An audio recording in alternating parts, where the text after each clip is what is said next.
یاد رکھیے ایمان سب سے افضل عمل ہے. مومن اور غیر مومن برابر نہیں ہو سکتے.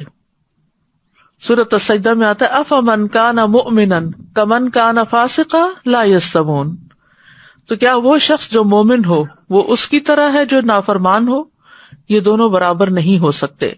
یعنی ایمان لانے والا اور نہ لانے والا ایک جیسے نہیں ہوتے. نہ ان کی زندگی ایک جیسی ہوتی ہے، نہ موت ایک جیسی ہوتی ہے، اور نہ موت کے بعد کے مراحل ایک جیسے ہوتے ہیں. ایمان والوں کو اللہ تعالیٰ سیدھے رستے کی رہنمائی کرتا رہتا ہے. وَإِنَّ اللَّهَ لَهَادِ الَّذِينَ آمَنُوا إِلَىٰ صِرَاطٍ مُسْتَقِيمٍ. اور بے شک اللہ ان لوگوں کو جو ایمان لائے یقیناً سیدھے رستے کی طرف ہدایت دینے والا ہے. پھر ایمان سے انسان کو روشنی ملتی ہے، اندھیروں سے نکلتا ہے. اللہ ولی الذین آمنوا یخرجہم من الظلمات الی النور. اللہ ان لوگوں کا دوست ہے جو ایمان لائے، وہ انہیں اندھیروں سے نکال کر روشنی کی طرف لے آتا ہے. حیات طیبہ ملتی ہے، عمدہ زندگی ملتی ہے.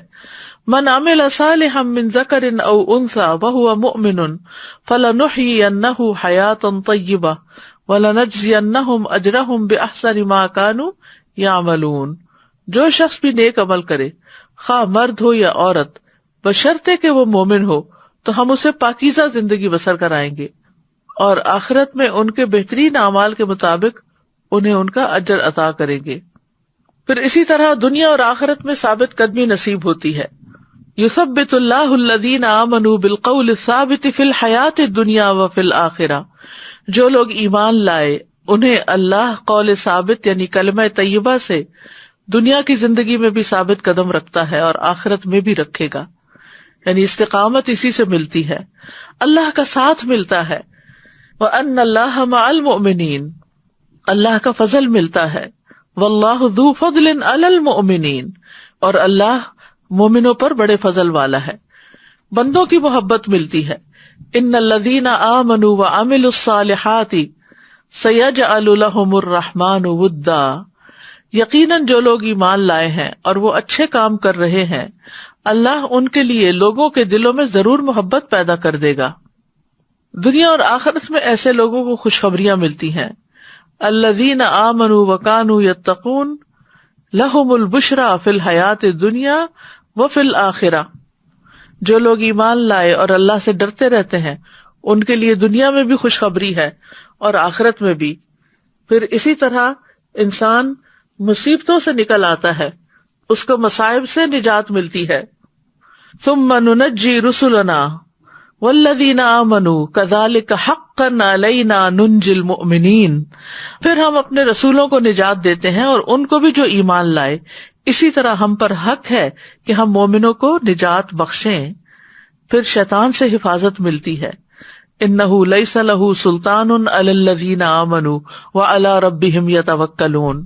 اس شیطان کا ان لوگوں پر کوئی بس نہیں چلتا جو ایمان لائے اور اپنے رب پر بھروسہ کرتے ہیں. پھر اسی طرح انسان کو اچھائی برائی کی پہچان ہوتی ہے اس ایمان کے نور کی وجہ سے جو انسان کے سینے میں ہوتا ہے. ایمان کی وجہ سے گناہوں کی بخشش ملتی ہے. ایمان کی بدولت ہی جنت میں داخلہ ملتا ہے، کیونکہ جنت میں صرف ایمان والے ہی داخل ہو سکیں گے. وَإِذَا تُلِيَتْ عَلَيْهِمْ آيَاتُهُ زَادَتْهُمْ ایمانا. اور جب ان پر اس کی آیات پڑھی جاتی ہیں تو وہ ان کے ایمان میں اضافہ کر دیتی ہیں. یاد رکھیے کہ قرآن کی آیات ایمان بڑھانے کا ذریعہ بنتی ہیں اگر انسان کے اندر نرمی ہو، انسان کے اندر سننے کا جذبہ ہو. افسوس یہ کہ اب ہماری زندگیوں میں پہلے سے کہیں زیادہ ڈسٹریکشنز ہو گئی ہیں. جب فون نہیں تھے اور خاص طور پر ہر وقت ہاتھوں میں نہیں تھے تو اس وقت انسان اگر قرآن پڑھنے لگتا تھا تو کسی کو یہ خیال نہیں آتا تھا کہ اٹھ کے قرآن چھوڑ کر فون اٹینڈ کرے. کہتے تھے اچھا بعد میں کال کر لیں گے. لیکن اس وقت ساتھ موبائل ہے، ساتھ قرآن ہے، تھوڑا سا ادھر پڑھ رہے ہیں، تھوڑا سا ادھر دیکھ رہے ہیں، تو یہ کس چیز کی علامت ہے؟ قرآن ان کے دلوں پر کوئی اثر نہیں کرتا. ان کے دل کہیں اور ہی مگن ہے، کہیں اور ہی کی فکریں ہیں.